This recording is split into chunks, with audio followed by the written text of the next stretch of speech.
صبح 21 ایون سال 2023 در یک صدمه پرقربانی در کیلومتر 631 شورای سمار شمکند در نزدیکی شهرک قبده ولایت اقتیپه در شمال قزاقستان 4 شهروند تاجیکستان از جمله 2 نابالغ به هلاکت رسیده، 4 تاجیک دیگر جراحت برداشتند. رسانه‌های قزاقستان با تکیه به پلیس این کشور خبر دادند که همه قربانیان این صدمه خویشاوتبار بودند. 7 نفر آنها نسب همسان داشته از یک عائله اند و نفر هشتم خویشاوند نزدیک آنها بوده است. بنا به گزارش‌ها در این صدمه پرقربانی در شمال قزاقستان، راننده سالخورده ماشین تمغه خونده استاریکس و 2 نبیره او از جمله دخترچه 15 ساله و یک کودک خردسال که سنش گفته نشده است به هلاکت رسیده.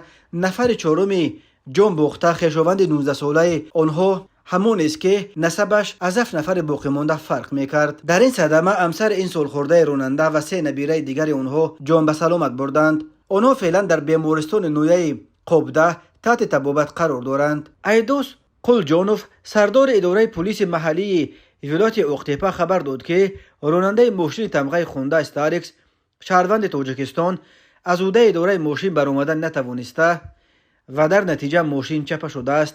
در نتیجه صدمه 2 مسافر از جمله یک دختر نابالغ 15 ساله در جای حادثه جان باختند و 6 نفر دیگر را با جراحت‌های گوناگون به بیمارستان مرکزی نویه قبده انتقال دادند، ولی متاسفانه باز 2 نفر از جمله یک نابالغ در بیمارستان جان دادند. ایدوس قلجانوف گفت همه قربانیان این صدمه شهروندان تاجیکستان بودند. بنا به فرضیه مقدماتی پلیس، راننده ماشین را در حالت خستگی شدید میراند و به احتمال غالب همین خستگی سبب این صدمه پرقربانی شده است. تفصیلات دیگری حادثه دسترس نیست. اسم هلاک شدگان و زخمیان نشر نشده است.